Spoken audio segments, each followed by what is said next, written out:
नहमदुहु व नुसल्ली अला रसूलिल करीम अम्मा बाद फ़ाउज़ु बिल्लाहि मिनश्शैतानिर्रजीम बिस्मिल्लाहिर्रहमानिर्रहीम इन्नल्लाहा युहिब्बुत तव्वाबीन व युहिब्बुल मुतत्तहिरीन सदक़ल्लाहुल अज़ीम। मुअज़्ज़ज़ सामईन किराम, आज हम वज़ू का तरीक़ा इंशाअल्लाहुल अज़ीज़ सही सुन्नत नबवी सल्लल्लाहु अलैहि वसल्लम के मुताबिक सीखेंगे कि वज़ू कैसे करते हैं। सबसे पहले बिस्मिल्लाह पढ़नी है। बिस्मिल्लाह पढ़ के अपने दाएं हाथ को धोना है। ठीक है, दाएं हाथ को धोना है 3 बार, फिर बाएं हाथ को धोना है 3 बार।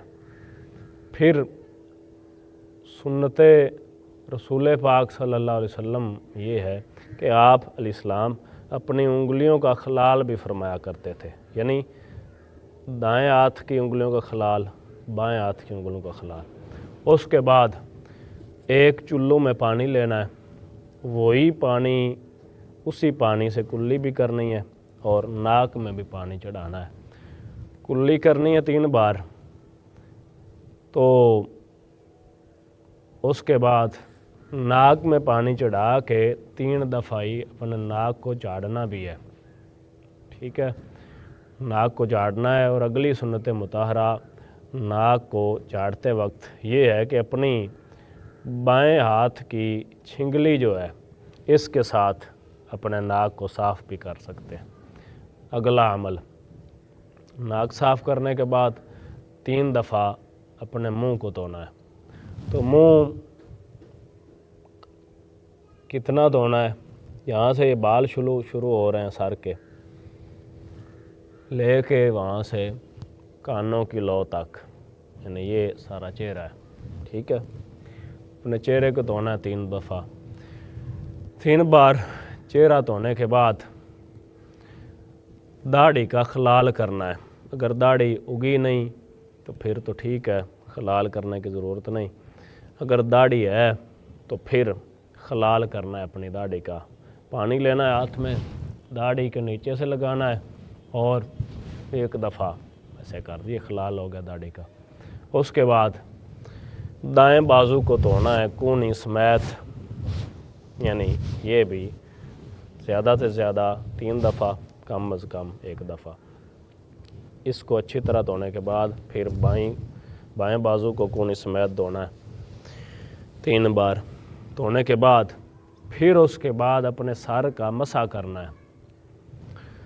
तो हाथों को गीला करें और जहाँ से बाल शुरू हो रहे हैं सर के, वहाँ से लेके पीछे गुद्दी तक ले जाएं, जहाँ बाल उगना बंद होते हैं।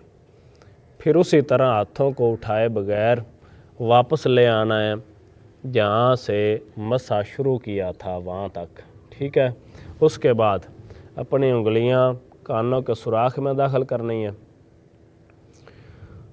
तो जैसे जैसे कान की बनावट है, कान के अंदरूनी हिस्से का मसा उंगलियों के साथ करना है, यानी अपनी उंगली को फेरना है कानों के, जैसे जैसे बनावट है कानों की वैसे वैसे अपनी उंगलियों को पूरे कानों में फेर देना है। ठीक है, और उसके बाद अंगूठों के साथ कान के पिछली साइड का मसा कर देना है ऐसे। ठीक है, ये मसा हो गया। उसके बाद अपने पाँव को धोना है। दायां पाँव पहले धोएं और टखने समेत धोएं, ऊपर तक भी आप धोना चाहें तो धो सकते हैं। तो पाँव दायां मुकम्मल धोने के बाद बायां पाँव धोएं 3 दफ़ा और पाँव की उंगलियों का भी खलाल करना है छिंगली के साथ।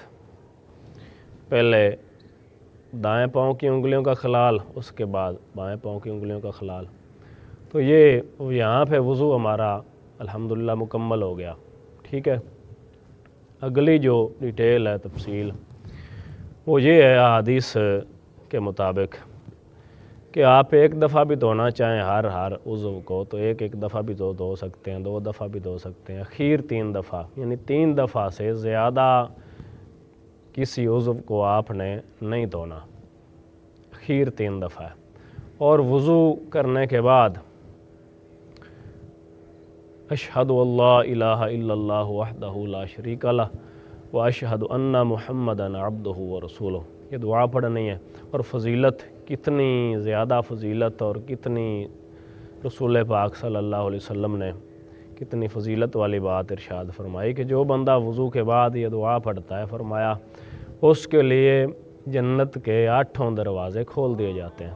اتنی فضیلت ہے. اللہ تبارک و تعالیٰ ہمیں سنت نبوی کے مطابق وضو کرنے کی توفیق نصیب فرمائے. وما علینا الا البلاغ.